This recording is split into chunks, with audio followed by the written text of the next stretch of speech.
আরেকবার জন্মাইছেন, তখন আপনাকে মরতেই হবে। কবাডি কবাডি কবাডি কবাডি কবাডি।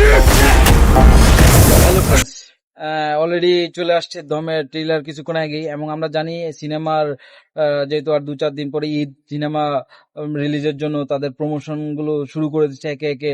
প্রতিটা সিনেমারই যদি বলি ট্রেলার, টিজার এবং গান আস্তে আস্তে তারা প্রমোশনের জন্য রিলিজ করতেছে ইউটিউবে। সেই ভাবে দমত আজকে ট্রেলার রিলিজ করলো, তো ট্রেলার দেখে তো দুর্দান্ত লেগেছে, সেটা নতুন করে বলার কিছু নেই।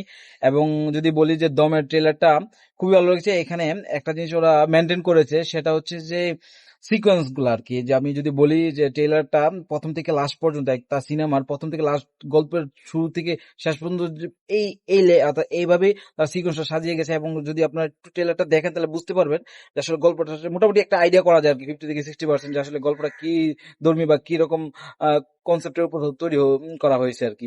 তো এখানে যদি নিশু ভাই তো দুর্দান্ত, অভিনয়ের জন্য দুর্দান্ত, বলার অপেক্ষা রাখে না।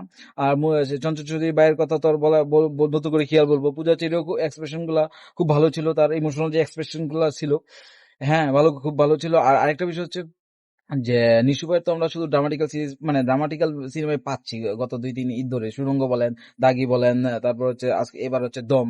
তো আমরা চাচ্ছি নিশু ভাই শুধু অভিনেতা নয়, একদম অ্যাকশন ধর্মী হিরো হবে, এবং সে অবশ্যই ওদের ভবিষ্যতে বা সামনে আমাদেরকে অ্যাকশন সিনেমা উপহার দিবে।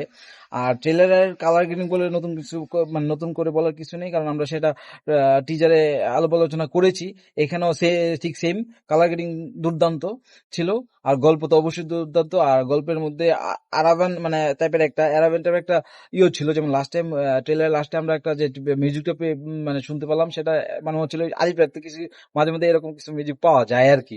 ঠিক আছে, তো এই হচ্ছে দম নিয়ে আমার মানে অপিনিয়ন। এবং দম খুব ভালো লেগেছে, এবং দমও ভালো বিজনেস করুক, প্রতিটা সিনেমা বাংলার ভালো করুক, সেটাই আমরা কাম্য। আর আরেকটা বিষয় হচ্ছে, এইখানে কিন্তু এক গল্প একটা ধরন যে আচ্ছা, প্রথম কিন্তু ট্রেলারটা শুরু হয়েছিল কাবাডি খেলা দিয়ে। তারপর একটা পর্যায়ে দেখলাম যে আসলে সে কোন কারণে কাজাখস্তান গিয়েছে, মানে ওইখানে যেহেতু আফগান বলা হয়েছে, যে তাকে এখন একটা মানে ডাকাতের হাতে মিনিশু ভাই আটকা পড়ে গেছে, তাকে মুক্তিপণ হিসেবে তারা চেয়েছে 1 কোটি আফগানি। তো যেটা চঞ্চল ভাই দেখলাম যে হ্যাঁ, মানে মূলত হচ্ছে বিষয়টা যে যাক, বিষয়টা হচ্ছে দিন শেষে যে ভালো লেগেছে, মানে ওভারঅল মানে ট্রেলারটা খুবই ভালো লেগেছে, বলার অপেক্ষা লাগে না। আশা করি আপনারও ভালো লাগবে। যদি কেউ না দেখে থাকেন অবশ্যই দেখে আসবেন। আর কেমন লেগেছে অবশ্যই আমার কমেন্ট বক্সে কমেন্ট করে জানাবেন অবশ্যই। আর আমাকে লাইক, কমেন্ট, সাবস্ক্রাইব তো করবেন, কারণ আপনার এই লাইক, কমেন্ট, সাবস্ক্রাইবে আমি অনুপ্রাণিত হই নতুন নতুন ভিডিও দেওয়ার জন্য, আর উৎসাহিত হই। তো সেই পর্যন্ত ভালো থাকেন, আজকের মতো এখানেই। তো পরবর্তী ভিডিও পাওয়ার জন্য অবশ্যই পাশে থাকবেন। ধন্যবাদ।